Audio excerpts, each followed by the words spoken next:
Hello everyone, welcome to the latest installment of the Catholic Guy podcast, and you will forgive me, this is a very rough setup in my house, so I hope the sound is fine. I don't know how the video will look, but we hope it will be good enough. So I wanted to address in this video a clip that has been going around, making rounds on social media, from one certain gentleman, very popular gentleman from a very big, can I call it evangelical, and we call it an evangelical Protestant denomination, one Mr. Lubega, in which he chides, if I can use that term, Catholics for bowing to images of Mary and the saints. And he says that that act is an act of worship.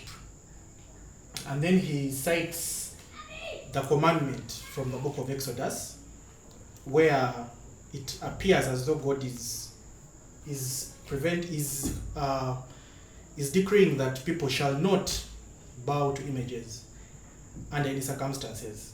So in this video I want to address the issues raised in that video. One, well, in a nutshell, is what Mr. Lubega saying true? Two things that I will cover in this video are, one, the issue of statues and images, and two, what is worship? So number one, the issue of statues and images. So the commandment is from the chapter, the 20th chapter of Exodus, verse 4. If we can go there very quickly. It comes from Moses receiving the commandments. I won't call them the 10 commandments because it doesn't say that there were 10, but we have traditionally known them as the 10 commandments. So the commandment goes like this. It's Exodus chapter 20 verse 4. It goes like this: you shall not make for yourself an idol, whether in the form of anything that is in heaven above, or that is on the earth beneath, or that is in the water under the earth. You shall not bow down to them or worship them, for I, the Lord your God, am a jealous God, punishing children for the iniquity of parents to the third and fourth generation of those who reject me, but showing steadfast love to the 1,000th generation of those who love me and keep my commandments. This is Exodus chapter 20, verse 4 to verse 6. Let me repeat it. You shall not make for yourself an idol, whether in the form of anything that is in heaven above, or that is on the earth beneath, or that is in the water under the earth. I want to emphasize this part. You shall not make. It goes on to say, you shall not bow down to them or worship them. For I, the Lord your God, am a jealous God, punishing children for the iniquity of parents to the third and the fourth generation of those who reject me, but showing steadfast love to the 1,000th generation of those who love me and keep my commandments. So there is something very important when one is reading the Bible, and that something is called context. Context allows us to understand exactly what is being communicated outside simply taking what is written at face value. There are many times when what is written at face value isn't actually what is being communicated. For example, when Jesus says that if your right hand leads you to sin, cut it off and throw it away. Or if your right eye causes you to sin, pluck it out and throw it away. If you take this literally, it means that none of us would be walking around with a full body. All of us would be walking around maimed, with no hands, no feet, no eyes. What is in the particular instance that I've just mentioned of Jesus saying you pluck out your eye or chop off your arm, what is being used there is what is called hyperbole. That is a form of exaggeration. But the context basically is Jesus telling people that you would rather suffer in the act of trying not to sin than to live a comfortable life and end up going to hell. That is what is being communicated. He's not literally saying that go ahead and cut off your body parts. So context is important in understanding the Bible. Now, when it comes to the context of this particular passage where God is saying you shall not make, notice he says you shall not make for yourself an idol. In other passages, this is the New Revised Standard Version, so other translations say you shall not make for yourself a graven image. You shall not make. So the first commandment is not to make them. Immediately this raises issues because we make graven images all the time. Where I work, for example, we have the bust of Ben Chiwanuka. If you go to the Ugandan Museum, you'll find several statues of several different figures. You'll find statues of Kabaka Mutesa. You'll find statues of Kawaka Ronald Muwenda Mutebi. We see statues of President Museveni all the time. If you look at, for example, something as big as Mount Rushmore, it has 4 graven images of 4 faces of presidents. So the question is, are we breaking this commandment? The commandment has said you shall not make a graven image. You shall not make. That is the first part. Many people tend to ignore this part in their haste to accuse Catholics of idolatry. They forget that this commandment says you shall not make. They rush to the part of you shall not bow down. That's the part where most people want to squeeze Catholics. They want to rush to the part of you shall not bow down to them. And then they forget that the first part is you shall not make. So you can see the problem here, because almost every Christmas you will find non-Catholics, all the different types of Protestant denominations, whether it's the Anglicans, the Pentecostals, I don't know if the Seventh-day Adventists do it, the Methodists, the Lutherans, all these other, all these branches of Protestants, you'll find what they call nativity scenes every Christmas. And the nativity scene is 3 figurines of Jesus, Mary, Joseph, the shepherds, the 3 wise men, and animals. Obviously, no one thinks there's anything wrong with that. But the passage in the Bible that I've just read is saying you shall not make them. So the question is, are we breaking a commandment by making small figurines for the nativity scene? Are we breaking this commandment by making Mount Rushmore? Are we breaking this commandment by making the bust of Ben Chiwanuka, by making statues of President Museveni, of Kabaka Muwenda Mutebi, of Kabaka Mutesa? The answer obviously is we are not breaking this commandment. Just intuitively we know we are not sinning by taking clay and making something. And rightly so, because this commandment taken in context is forbidding the sin of idolatry. It is forbidding people worshipping anything else apart from God. This commandment is actually forbidding any worship of anything apart from God, even if that something is not a graven image. So even if that something is a tree or a stone or a piece of rock or a mountain or some abstract entity, if it is not God, then we are committing idolatry by worship. So this commandment has to be taken in context. And we know, for example, we know that God had nothing against making statues, because in the very same in the desert, God commands Moses to make the Ark of the Covenant, which, as we know, had 2 statues of angels on it above the mercy seat. And we also know that he commands Moses to make a bronze serpent when the Jews are attacked by snakes, such that anyone who would look at it would be healed. So God himself had nothing against making statues. And someone could argue, I've had people saying things like, okay, but in those instances, it was God who commanded them to be made. Well, we have a very interesting case of people making these images without consulting God, and the Bible doesn't say they ever consult God, and God actually blessing them. If you go to the book of 1 Kings, the first book of Kings, 1 Kings chapter 7, verse 25 and verse 25, this is the part where Solomon is building the temple, and he calls in a bronze worker called Hiram to make certain items for the temple. And he says that in verse 23, so he starts making the molten sea.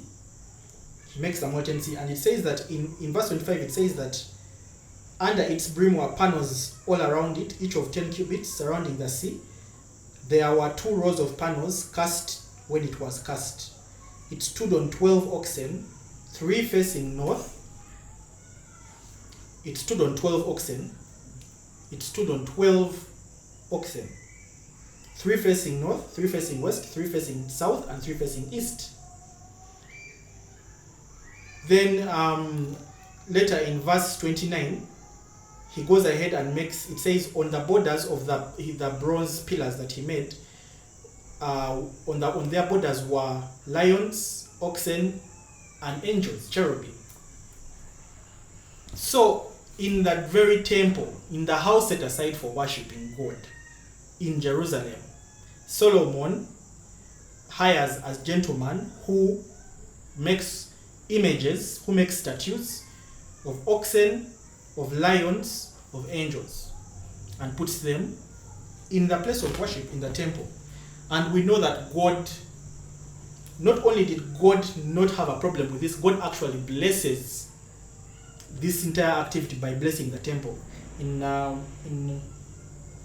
1 Kings chapter 8, verse 6, it says that then the priests brought the ark of the covenant of the Lord to its place in the inner sanctuary of the house, in the most holy place, underneath the wings of the cherubim. So they made bigger angels, bigger cherubim, underneath whose wings they placed the ark of the covenant already with its own cherubim on top.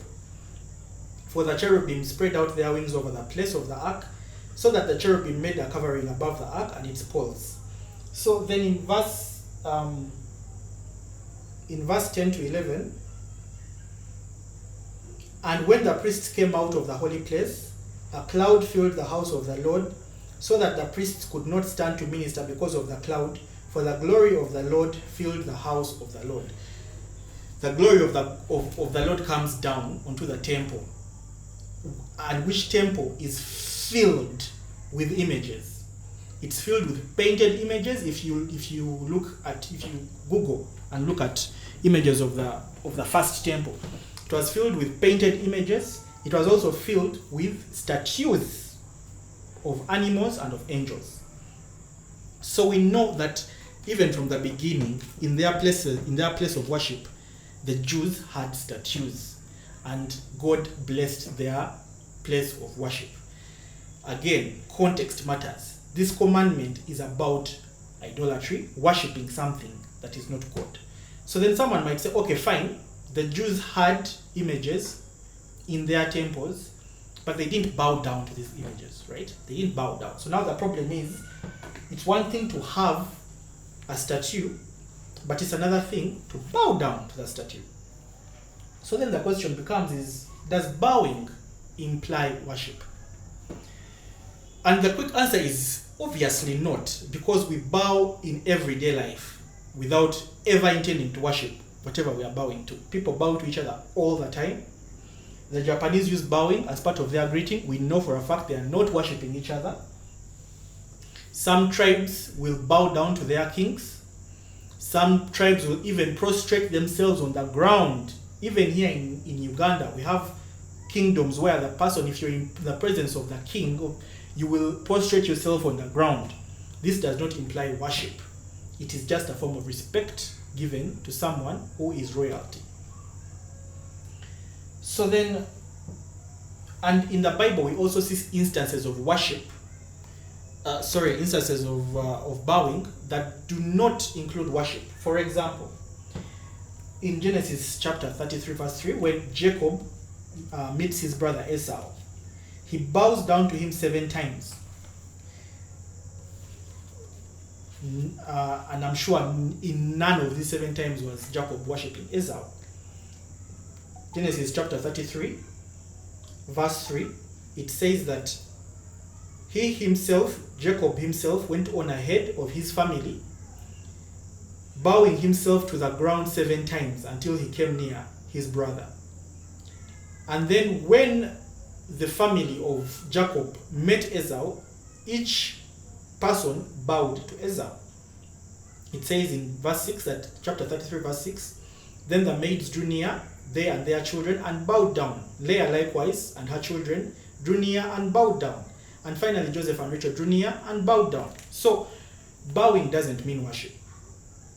And I think this is obvious to us in daily life.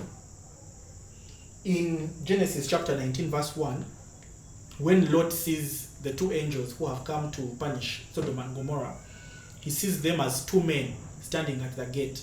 When he goes to greet them, he bows low to the ground.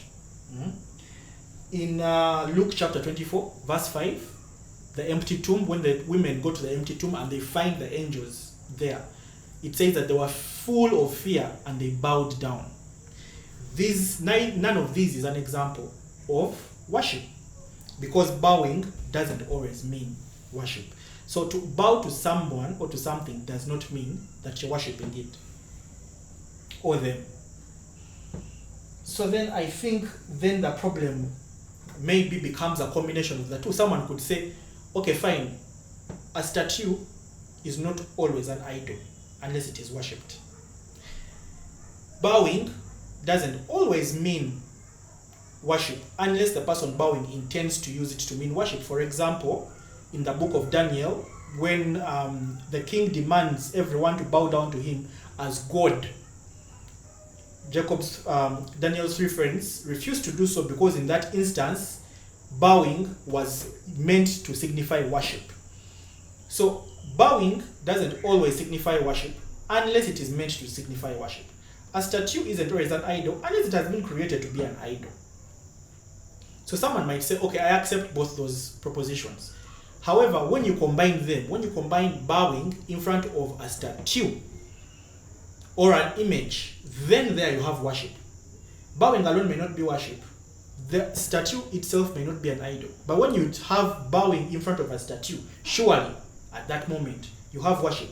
So when Catholics bow in front of a statue of the Blessed Virgin Mary or of one of the saints, that in that case is worship. The statue itself is not an idol. Bowing itself is not worship, but when you combine them the way Catholics do, it must be worship. Surprisingly, the answer is still no. The answer is still no. You can still bow to an image without worshipping it. So we can go to Joshua, the book of Joshua, chapter 7, verse 6 to 16. That's Joshua, chapter 7, verse 6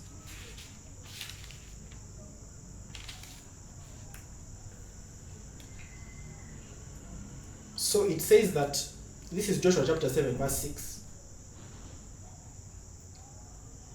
It says that, then Joshua tore his clothes and fell to the ground on his face before the ark of the Lord until the evening, he and the elders of Israel. So let me repeat that. Then Joshua tore his clothes and fell to the ground on his face before the ark of the Lord until evening. Joshua and the elders of Israel bowed down, prostrate on the ground in front of the Ark of the Covenant. The question is, were they worshipping the Ark of the Covenant? No. No, they were worshipping God. But they did it in front of the Ark of the Covenant. So you have an instance of bowing and prostration in front of an image with statues of angels on it, combined without it still being worship. Joshua did not worship the Ark of the Covenant by carrying out that act. So I think we as Catholics, we have to be sympathetic and understand where the non-Catholics, all these different Protestant denominations, the Evangelical Protestants, the Anglicans, the Lutherans, the Methodists, the Seventh-day Adventists, the Pentecostals, the whole lot of them, when they are coming after Catholics for how Catholics behave in the presence of pictures or images of holy people. They are remembering the instances of idolatry in the Bible. For example, the Philistines worshipping Dagon, or the people bowing down in front of the king as God in the book of Daniel. When someone has read these verses, it is very easy for them to look at what Catholics do and say those people are worshipping idols. But as we have seen, all images are not always idols, bowing is not always worship, and even bowing in front of an image is not always worship. So the question then becomes, what exactly is worship? When do you worship something? So I would say that my first definition of worship would be to treat something as God. It's plain and simple. To treat something as God is to worship that something. So if you treat a tree as God, even if bowing is not in your culture, if in your culture it's not bowing, if in your culture it is lighting a fire and dancing around that tree, but in your heart that tree is God, that is idolatry. That is idolatry. So any interior disposition that acknowledge, any interior acknowledgement of something as God is worship. So if you say that this statue of Dagon, like the Philistines did, this statue of Dagon is my God, is the god Dagon, then you have worshipped that statue. But if you don't acknowledge something as God, you have not worshipped that something. You can even worship something in your heart without, for example, if you captured a group of pagans who are worshipping some kind of deity, and they had the image right in front of them, and it said, anyone who bows in front of that image, we are going to kill them because we don't accept idolatry here. So everyone passing, no one is allowed to bow in front of their idol. If people passed in front of that idol and didn't bow down to it, but in their hearts they said, my God Dagon, I am not allowed to bow to you, but I worship and praise you as my God, I think it is safe to say that that person has still worshipped that idol. So we see that worship is primarily an internal act, of the will to recognize something as God and to give that something the respect and the adulation and the adoration and veneration that is due only to God. That is the only time you worship something, is if you, in your heart, you see that something as God. Period. That's actually a very simple summary of what it is to worship. So, should we go ahead and say, therefore, there are no external acts that signify worship? Well, not necessarily. So we've seen that bowing can signify worship if the person bowing recognizes the thing he's bowing to as God. If the person bowing does not recognize the thing he's bowing to as God, for example, a Japanese man bowing to his friend, a person bowing to a king here in Uganda, or a Catholic bowing to a statue of the Blessed Virgin Mary, neither of those instances is worship. But if a person bows down to something and in their heart recognizes that something as God, that person has committed the sin of idolatry. So bowing sometimes can signify worship if that's what you intended to signify, and other times it will not signify worship if you don't intend it to signify that. However, there is one act given to us in the Bible by God and done by the Jews and Catholics to this day that always signifies worship. There is only one external act. There's only one thing that you can do externally that in all instances is translated as worship. And that something, ladies and gentlemen, is the act of offering sacrifice. To offer sacrifice to something is always construed as worship. It is always seen as worship. And that's why the patriarchs always offered sacrifice on altars, starting with Abel, Abraham, Isaac, Jacob. All of them, they offered sacrifice on altars whenever there was some major event in their lives, as an external act of worshipping God. Yes, There were times, yes, you can go back home to your bedroom, get down on your knees, bow down your head to the ground, and worship God in your heart. Because, like as we have seen, you can worship. First is primarily an internal disposition. But to manifest this act of worship externally, there is only one thing you could do that was always seen as worship, and that was to offer sacrifice. And we know this is the case because it is the very reason for which the temple is built. It is also the only reason for which Moses is commanded by God to build the tabernacle with its sanctuary and Holy of Holies. What was happening in the sanctuary? What was happening in the tabernacle? What was happening inside the Holy of Holies? If you have read your Bible, you know that these are places of sacrifice. So the priesthood is established by God in the Levites, particularly in Aaron and his descendants, for the primary purpose of offering sacrifice. So while you have that in among the patriarchs, before the priesthood is established by God, the patriarchs were offering sacrifice. And at one point, anybody could offer sacrifice as a form of worship.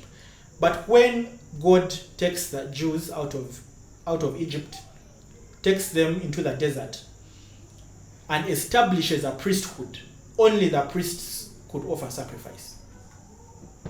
Why? Why was it only the priests that could offer sacrifice? Because sacrifice was an act of worship. It was the only externally recognized act of worship. It was the only thing you could do visibly. That was bowing was not. It wasn't bowing. It wasn't singing. It wasn't dancing. It wasn't raising hands. As much as all those things are good, there was only one act that God himself recognized as worship physically, and that was the act of offering sacrifice. And like I have said, this is the reason for which the tabernacle is built, the tabernacle with its Holy of Holies and the sanctuary. And then when they reach the promised land, Israel, that small setup of the sanctuary, tabernacle, Holy of Holies becomes the temple. And what happens in the temple? Sacrifices are offered in the temple. For example, during the Passover, all the male Jews who are the heads of their households had to go to Jerusalem, to the temple, to sacrifice from there, because that's where God had told them this is the place of worship. So I want to get into something that I find very exciting, especially if you're a Catholic, because you realize that after the Old Testament is dissolved and the New Testament is inaugurated by Christ, we still have now the question of what is worship. Well, worship still is an interior disposition, to try and treat something like God. In the book of Revelation, when John is interacting with one of the angels, he bows down and tries to worship the angel. That interior movement of trying to acknowledge the angel as God, and the angel tells him, "Stop it! I'm not God. I'm just a servant like you." So that interior, that's saying that this must be God. But that, like we have seen, that is not the divinely recognized physical demonstration of worship. As we have seen that the divinely recognized physical demonstration of worship, as much as it is important for it to begin here, it must also express itself out here, is the offering of sacrifice. And where do we find that in Christianity? As much as it's good to go to a nice place that has nice music and a preacher who is very fiery, very charismatic, saying very many good things, inspiring people, reading the Bible, asking people to change their lives, having a good choir that sings very emotionally moving songs that make people cry and raise their hands, and even have that interior disposition of worship. That's not how God has set up his people to worship. There is still something missing in that setup of saying that I'm going to church or I'm going to worship because we are going to do praise and worship music. They are going to play a nice guitar, a nice piano. The choir is going to be really out of this world. The pastor is going to be in his groove, in his element, and we are going to have a very good session of worship, of praise and worship. As much as that sounds nice, if you read this book, that was not part of the worship of God. That was not the main way to worship God that was instituted by divine command to Jews and to Christians, because Christians are the fulfillment of the Old Testament. The New Testament is the fulfillment of the Old Testament. What is missing in that setup? What is missing in that big, in that big amphitheater with that fiery preacher and that amazing choir and all these people crying and raising their arms and singing along and feeling that they are really in praise and worship? What's missing? What's missing? What's missing? What is missing is the offering of sacrifice. And where do we get that? Where do we get that? Well,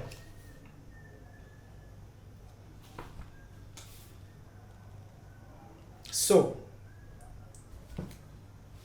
we know that the sacrifice of the animals of the old covenant was replaced, superseded forever by the one sacrifice of Christ. In previous videos that shall be tagged, or it shall be tagged in the you can check out my channel, Catholic Guy. It's on YouTube. I go into detail on this topic, so I will not go into much detail here, but I will just try and summarize and say this. The cows and bulls and pigeons and goats that were sacrificed in the old covenant were replaced and superseded forever by the one and eternal sacrifice of Jesus Christ that ends on the cross when he says it is finished. Ends on the cross and begins where? Begins at the Last Supper, when he takes the bread and says, "This is my body." And he takes the cup and says, "This is the blood of the new and everlasting covenant." The Last Supper and the cross are the beginning and the end of the one sacrifice of Jesus Christ to God the Father eternally, to replace the sacrifices of the old covenant and usher in the new and everlasting covenant. So how do we participate and partake of that sacrifice of Christ to God the Father? How do we participate and partake in that one sacrifice? How do we go over and above the music and the preaching and the reading of the scriptures and add sacrifice, the dimension of sacrifice, to our worship, which, as we have seen, is the proper way that God has ordained? Well, we know first and foremost that Jesus tells the apostles, "Do this in memory of me." Do this. Do what? Do what I have done. What are the priests? What are the apostles becoming? The apostles are becoming priests. What do priests do? They offer sacrifice. What have the apostles been commanded to do? To take the bread, consecrate it into the body of Christ. To take the blood, consecrate it into the blood of Christ, and offer it to God the Father as a sacrifice. And we know that this was the center of Christian worship, that the Eucharist was the center of Christian worship. From the very beginning, from the word go, what was the center of Christians when they came together to worship God was sacrifice, and the sacrifice of the Eucharist. So Luke tells us in Acts chapter 2, verse 42. This is very soon after the resurrection of Christ. So we are now in the age of the apostles. So Luke tells us that in chapter 2, Acts chapter 2, verse 42. That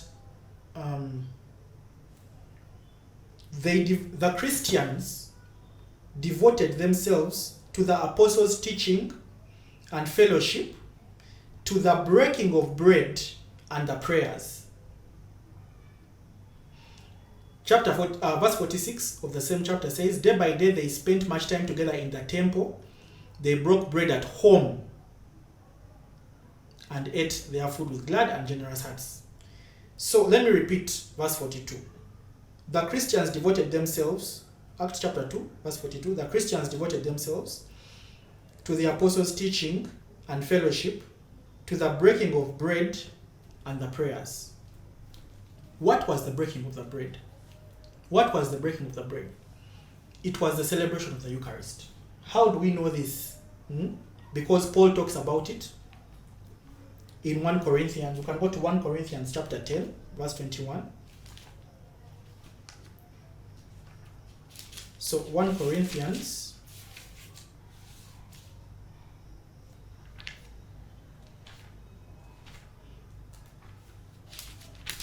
chapter 10, verse 21.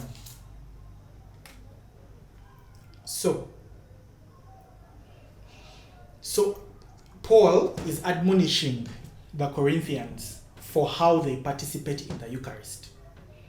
And he says, 1 Corinthians chapter 10, verse 21, you cannot drink the cup of the Lord and the cup of demons. You cannot partake of the table of the Lord and the table of demons. I repeat, you cannot drink the cup of the Lord and the cup of demons. You cannot partake of the table of the Lord and the table of demons. Why is Paul equating or seeing parallels between a Christian going to eat food that has been sacrificed to idols and going to eat the Eucharist? Why is he seeing parallels? It's because the Christians were going to eat food that had been sacrificed to idols, to demons. These were food items that had been sacrificed to idols, which means that the food of the Eucharist was also a sacrifice to God the Father. I repeat, Paul is admonishing Christians for eating food that has been sacrificed to idols and then coming to eat the Eucharist, because the Eucharist is a sacrifice to God the Father. So he's saying you cannot participate in the table, partake of the table of demons, and then partake of the table of the Lord. Why? Because in both instances, sacrifice has happened and sacrifice has happened. So the Eucharist is a sacrifice. So then I will go very quickly to some early first century Christian writings. So unfortunately, one of the things I love most about being Catholic is that we have so much wealth in writings, even outside the Bible. We know what Christian life was like in the first century, before the Bible was made, before there ever was a Bible. Before there ever was a Bible, what was the glue? What was the most important thing in Christianity? It was the Eucharist. It still is the Eucharist in the Catholic Church and in the Orthodox churches, but in the various denominations, the various Protestant denominations, as we have seen, even their idea of worship has changed. It no longer includes sacrifice, and that is not biblical. So in the Didache, this is a first century document that many believe was even written before the Gospels. It lays down rules and regulations of Christian life and Christian worship. So I wanted to read a part of the Didache. The Didache, some people say it was written around AD 60, but maybe AD 90, between 60 and 100 AD. The Didache says that this is a document written by elders in the first century to Christians to tell them how they are supposed to treat the Eucharist. On the Lord's Day of the Lord, gather together. The Lord's Day, by the way, is Sunday. That's where Christians offering their sacrifices on Sunday came from, the sacrifice of the Mass. On the Lord's Day of the Lord, gather together, break bread and give thanks, after confessing your transgressions, so that your sacrifice may be pure. So that your sacrifice may be pure. The idea of the people of God offering sacrifice to God the Father has never gone away. Certainly not in the mainstream Christian movements. It has never gone away in Catholicism. It has never gone away in Orthodoxy. It is only in the modern variations of Christianity where new ideas of worship have come up. And it is those ideas, those of worship, that they are using to judge Catholics. And yet these ideas are not biblical. The people of God have always been a sacrificial people who offer sacrifice. The people of God have always been a people with a priesthood. In the past, it was the priesthood of Aaron and the Levites offering sacrifice in the temple. In the New Covenant, it is the priesthood of Christ, who, by the way, is a descendant of Aaron on his grandmother's side, offering himself in place of all the animals in the Eucharist and on the cross, one sacrifice,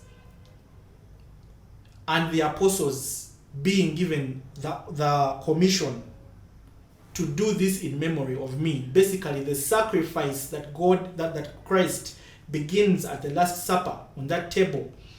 Do that sacrifice in memory. It must continue till the end of time, because the people of God have always offered sacrifice as worship. Always, and will always do so to the end of time.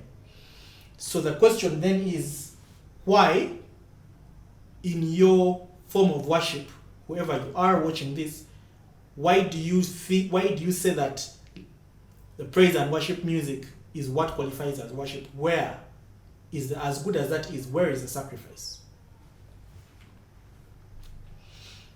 The Didache continues and actually tells us that the sacrifice of the Eucharist, which we now call the Mass, the sacrifice of the Eucharist is what we, as Catholics, call the Mass, was predicted by the prophet Malachi in Malachi chapter 1 verse 11. I'm going to get to that verse in the next person that I'm going to quote, who is St. Ignatius of Antioch, an elder of the church around 100 AD. So you have St. Ignatius, an elder of the church around 100 AD, talking about the Eucharist in these terms.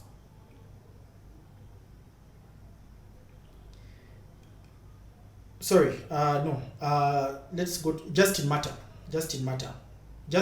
Still, we are talking about around 165 AD, talking about the Eucharist in these terms. He says that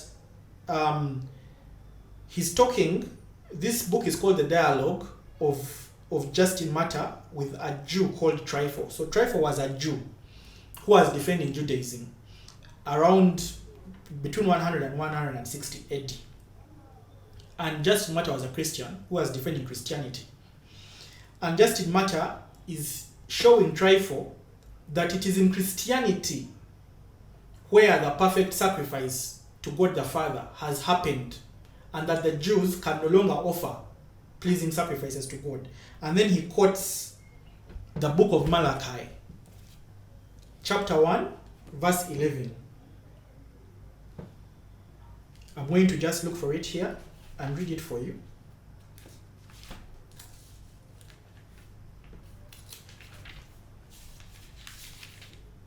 So, Malachi 1:11 reads thus: "For from the rising of the sun to its setting, my name is great among the nations. And in every place incense is offered to my name, and a pure offering, for my name is great among the nations, says the Lord of hosts." Other translations read thus: "For from the rising of the sun to its setting, my name is great among the Gentiles. And in every place incense is offered to my name, and a pure offering, for my name is great among the Gentiles, says the Lord of hosts. Justin Martyr is a Gentile. And he's telling Trypho that, moreover, as I said before, this is around 140, 50, 60 AD.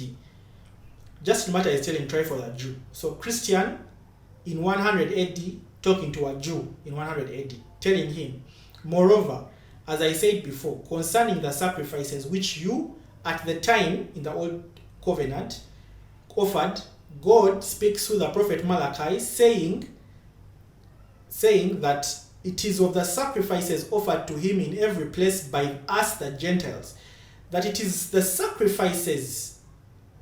sacrifices offered to him in every place by us the Gentiles, that is, of the bread of the Eucharist, and likewise of the cup of the Eucharist, that he speaks at that time. And he says that we glorify his name while you profane it. He's basically telling Trypho the Jew that your cows and bulls are not necessary anymore. That what is necessary is Jesus Christ, the one and eternal Lamb, the one and eternal Passover, the one and eternal sacrifice that has given himself as bread and wine in the Eucharist, as an eternal sacrifice and offering to God the Father throughout all generations, because he says, you shall do this in memory of me. Throughout all generations, bread and wine as the body and blood of Christ, the actual physical body, blood, soul, and divinity of Christ. Because you can't have a sacrifice if it is not actual body and blood. If it's not actual flesh and blood, you don't have an actual animal sacrifice. Actual animal sacrifice requires blood. So you have an actual body and an actual cup of blood that we call the Eucharist, that must be offered to God the Father in memory of Christ for all time by all Christians. And therefore, the Mass in the Eucharist is the ultimate form of worship. So you get hung up on Catholics showing affection to the Blessed Virgin Mary by bowing their heads in front of their image, thinking that bowing always means worship when it does not, as we have shown, thinking that statues are always idols when they are not, as we have shown. And then on the other hand, you forget the one and only external, visible, physical sign of worship that God himself has instituted from the beginning of time to the end, which is to offer him sacrifice, which the Jews did in the temple with their animal sacrifices, and which we do now as Catholics and Orthodox in the offering of the Eucharist as the body and blood of Christ to God the Father, in the commandment of Jesus that we shall do this sacrifice and participate in this sacrifice of him to God the Father forever and ever till the end of time. And so I will finish with those words. The video has taken longer than I expected, but I hope, especially for the Catholics watching this, do not be dismayed by these attacks that come to you. Rest in the confidence of knowing that in the Mass, nobody can worship God better than you. And to my brethren out there who are not Catholic, my challenge to you is, where is the sacrifice in your so-called acts of praise and worship? So, if you're a Catholic, get yourself a very nice statue of the Blessed Virgin Mary and give it a very big kiss on the cheek, because that's a picture that reminds you of your mother in heaven. And do not fear to love Mary as much as possible, because you can never love her more than Jesus Christ did. God bless you, and I'll see you next time.